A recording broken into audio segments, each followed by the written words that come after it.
Cá, vamos falar com essa linda. Tudo bom, Luísa? Como é que você tá, meu amor? Bem, e você? Que vontade de abraçar. Nem fale. E olha aqui como a gente tá na harmonia. Não é? Olha só. É verdade, a gente veio trocada. A gente veio de chá revelação, azul e rosa. Adorei. Muito bom. Lindona, me conta. A gente sabe que a quarentena é um período difícil para todos nós humanos. Mas eu imagino que também está sendo difícil para os nossos filhinhos de 4 patas. Que tiveram também muito da sua liberdade bloqueada, cerceada, porque se a gente não sabe, eles também não saem. Muita gente no começo da quarentena muito assustada, os animais passaram muito tempo em casa. Vamos falar antes de mais nada dos aspectos psicológicos dos animais, que eu imagino que assim como nós, eles também ficam tristes, podem ficar deprimidos, emocionalmente abalados, não é? Sim, sem dúvida.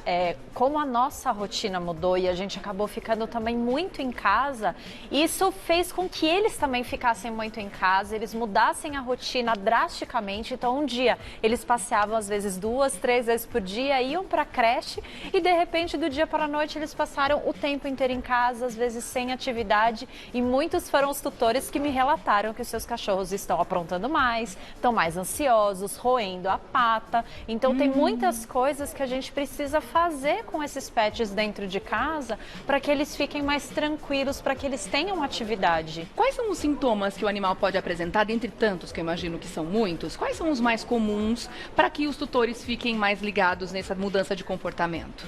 Existe uma dualidade. Aqueles cachorros ou aqueles pets que eles passam a dormir mais do que eles dormiam antes. Então um cachorro que ele era bem ativo, que ele passava um tempo brincando, ele passa a dormir mais, ele passa a não ter tanta vontade de interagir, passa a ficar mais quietinho na dele na caminha. Ou tem o oposto, o cachorro que não tem o que fazer e começa a barbarizar dentro de casa. Começa a destruir as coisas, começa a comer tudo por aí. Fazer um xixizinho onde não devia para chamar atenção. Né? Exatamente. E aí o que a gente precisa fazer? Oferecer atividades para eles mesmo dentro de casa? Exatamente. Não só oferecer as atividades de exercício físico, então jogar bolinha, fazer essas brincadeiras, mas principalmente as atividades cognitivas. O legal é a gente aproveitar o momento da alimentação para introduzir um comedouro lento, uma caixa de ovo, uma garrafa PET furada, para eles irem brincando enquanto se alimentam. Então é a primeira forma da gente criar uma atividade. E para quem não é do grupo de risco, eu aconselho fazer o passeio. Tá. Vamos falar da parte prática, então. Já vamos falar sobre como fazer esse passeio de uma forma segura. Mas antes, eu queria que você contasse pra gente. Eu sei que com relação ao coronavírus a situação tá assim. Hoje, o que se sabe é isso, não é? Hoje, o que a gente tem de informação é isso, mas amanhã pode ser que eles façam um estudo e descubram que a história que a gente vai falar aqui é um pouco diferente. Então, hoje, Luísa, o que se sabe sobre a contaminação do coronavírus nos pets? Exatamente o que você falou. Cada dia cada mergulho um flash. Cada dia a gente sabe, descobre uma coisa diferente, porque as pesquisas vão evoluindo.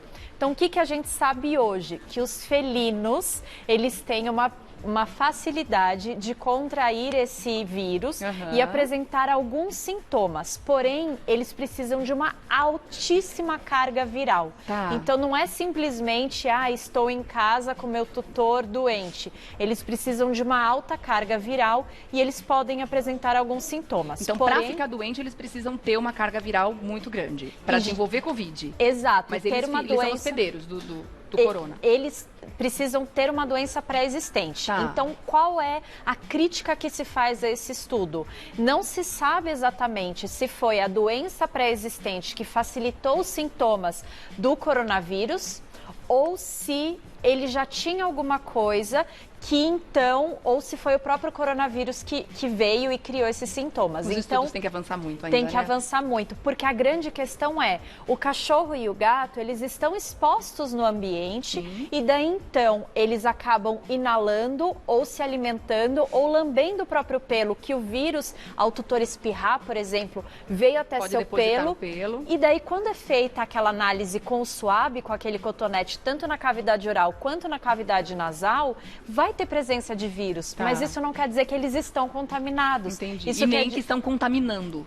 Não, isso é certeza. Então, Tá. isso até hoje, né, a ciência já provou que cães e gatos não transmitem coronavírus. Mas o já foi novo encontrado coronavírus, então, tanto nos gatos quanto nos cães. Mas não é Isso. motivo de pânico e preocupação pra Não é gente. motivo de pânico, Tá. preocupação, abandono, nada disso. Tá. O que a gente precisa fazer é, a partir do momento que tem um ser humano que está contaminado dentro de casa, ele precisa ficar isolado, inclusive dos seus animais, para que os animais não tenham contato com essa secreção, não tenham contato com esse vírus. Tá bom.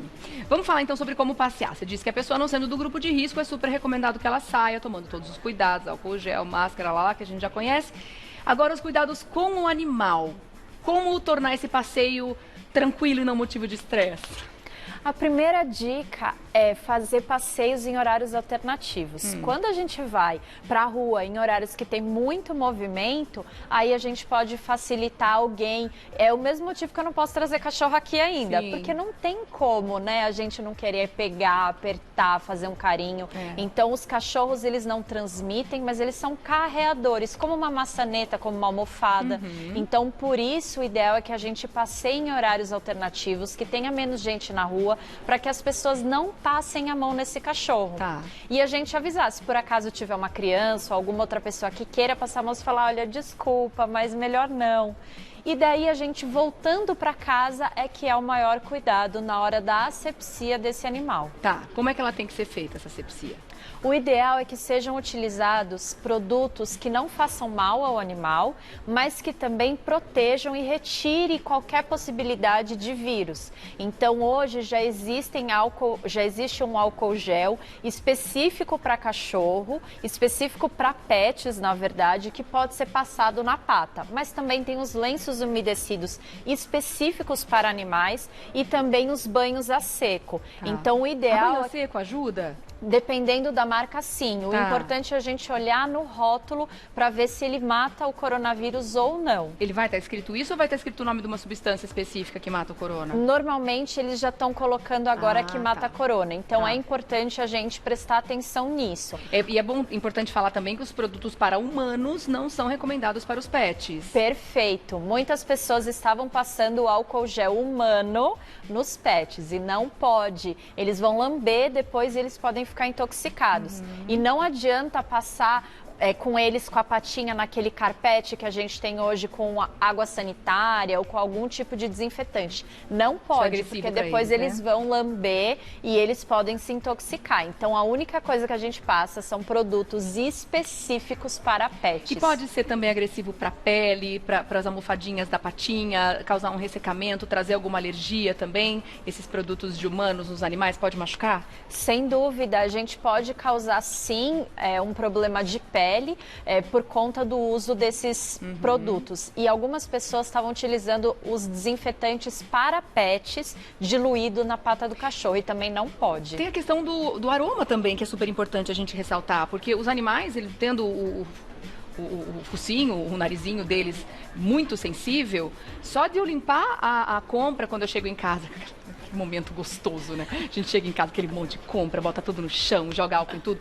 O bichinho passa perto e já sai espirrando, só de passar perto. Ele já sai fazendo aqueles barulhinhos, quer dizer, aquilo agrediu, mesmo de longe. Então você consegue imaginar passar isso no animal, o nível de agressividade em todos os sentidos, né, Luísa? E no seu caso, ele espirrou, passou, saiu do ambiente e resolveu. E quando a gente passa na pata ou no corpo do animal, ele não consegue se livrar daquele cheiro. E ele começa a ficar mais irritado. Então, não pode de forma nenhuma.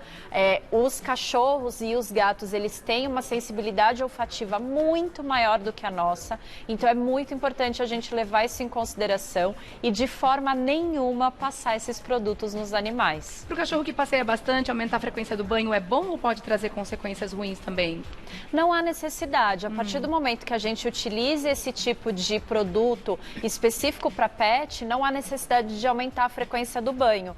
Quando a gente aumenta muito a frequência do banho, a gente com o sabão tira a proteção da pele e isso pode facilitar a presença de fungos e bactérias. Tá. Então, o ideal é que não faça banho com muita frequência. Então, os cuidados na rua você já falou, né? Sair em horários alternativos, não deixar ficar tendo contato com muitas pessoas, não tem como ficar colocando roupinha, essas coisas, né? Não tem como. Cheguei em casa.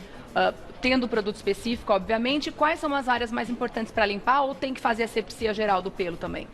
Na verdade, isso vai depender de pet para pet. Então, a minha cachorrinha, eu limpo as patinhas, limpo o focinho, porque ela anda com o focinho muito no chão. E eu limpo também a sainha. Ela tem uns pelos que ficam próximos ao chão, então eu limpo também essa sainha. Mas se for um cachorro com o pelo mais curto, de repente não há necessidade de limpar o corpinho. E a gente precisa entender que a superfície da calçada ou mesmo o asfalto, ele não fica com muito tempo com o vírus na superfície. Então a gente também não precisa se preocupar com tanta importância assim. Tá. Então não tem problema, é só limpar as patinhas prioritariamente e tá tudo em ordem. Ainda falando dos aspectos emocionais e psicológicos dos animais, eu imagino que os cachorros sentiram muito mais do que os gatos, que já estão mais acostumados a ficar em casa. Gato é a coisa mais difícil do mundo, você vê um gato passeando na rua, né? Então, a não ser que seja sozinho, na dele, em cima do telhado, mas passeando com a gente. Então, assim, os que já saíam na rua continuaram saindo, os que não saem, são gatos de dentro de casa, estão em casa, né? Não sentiram muita mudança. Inclusive, eu vi um meme, você chegou a ver, Gabi? O gato olhando pra janela, assim, ó, tipo, quando essa quarentena vai acabar? Porque ele não aguenta mais o dono em casa 24 horas por dia.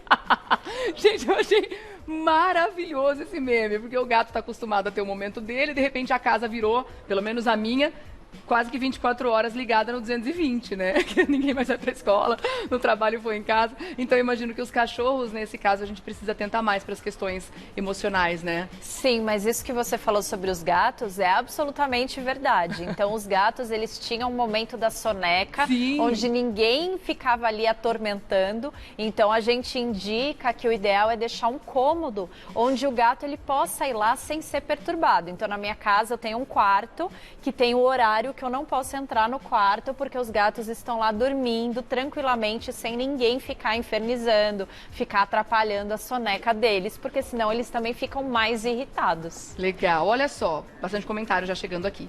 A Rosana, na matéria aparece passando álcool na patinha do pet, é muito importante avisar que tem que ser o álcool especial. Sim, a Luísa já falou sobre isso, tem que ser o álcool que é específico para os pets, tá? Aquele que estava passando na reportagem, inclusive, é justamente esse. Beijo pra Roberta, que adora quando você tá aqui também. O Jean tá dizendo aqui, ó, coronavírus foi encontrado nas patinhas e no pelo dos animaizinhos que andaram na rua ou foram tocados por pessoas doentes. Não joguem seus animaizinhos fora com medo deles passarem Covid pra vocês. Tá aí um ponto muito importante que eu gostaria muito que a gente falasse sobre isso também, Luísa.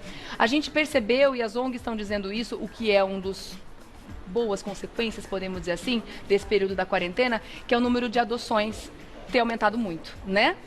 Gatos, cães, as pessoas estão mais sozinhas em casa, adotaram mais. O meu medo é, quando essas pessoas voltarem à rotina, né? Como será que vai ser isso? Será que elas vão conseguir absorver esse animal? Pois é, essa é uma grande preocupação. E a outra preocupação também é com quem adquiriu, comprou um filhote e esse filhote está na fase de socialização. Então eu brinco que são os filhos da quarentena. Então são filhotes que precisavam passear, que precisavam conhecer o mundo até ali os seus 4 meses, que é a fase de maior importância da socialização, mas eles estão dentro de casa. Então eu tenho atendido muitos cães extremamente medrosos porque eles não foram socializados na época correta. Vamos fazer o seguinte, acho que esse é um assunto que dá pra gente ampliar e conversar muito mais sobre isso, né? Um assunto bem mais complexo, que envolve a socialização, que envolve toda uma dinâmica de família, né? Ou dessa pessoa, pra justamente inserir esse animal no dia a dia dela e que ele continue existindo depois que a vida voltar ao normal, porque ela vai voltar ao normal, né? Você volta para falar sobre isso, Luísa? Com certeza. Então, tá mais aqui convidada, meu amor. Obrigada. Olha, beijo e obrigada para todo mundo que perguntou aqui no @Revista da Cidade. Aliás, olha só que sugestão boa, a diretora acabou de me falar. Revista da Manhã. Obrigada, Gabi. Que as pessoas podem mandar pra gente os seus comentários, porque de repente esse é o caso que a gente tá citando aqui. Aconteceu com a pessoa que tá em casa, ela adotou um animal, conhece alguém que adotou. Compartilha com a gente essas histórias, tá? Uma última pergunta da Rosana. Lencinho para bebê pode? Não pode, Rosana. Sabe por quê? O lencinho para bebê, ele é feito para a pele do bebê, mas o bebê não se lambe, o cachorro se lambe. Então o ideal é que seja um lencinho específico para pet. Que é facilmente encontrado hoje nas lojas do ramo, né? Luísa, obrigada. A Aurora tá bem? Imagina, tá ótima, tá com saudades. Também, a gente tá com muita saudade dela e das fofuras que a gente tinha aqui nos dias que você vinha. Não é, tá vazio aqui, né? Meu Deus, tá faltando gente aqui. Meu amor, obrigada, viu? Imagina, pra você que fazer agradeço. contato com a Luísa Cervenka, que é bióloga bichoterapeuta, você vai lá no luisacervenka.com.br. luisacervenka.com.br. Um beijo, meu amor. Beijo, Obrigada, viu? obrigada.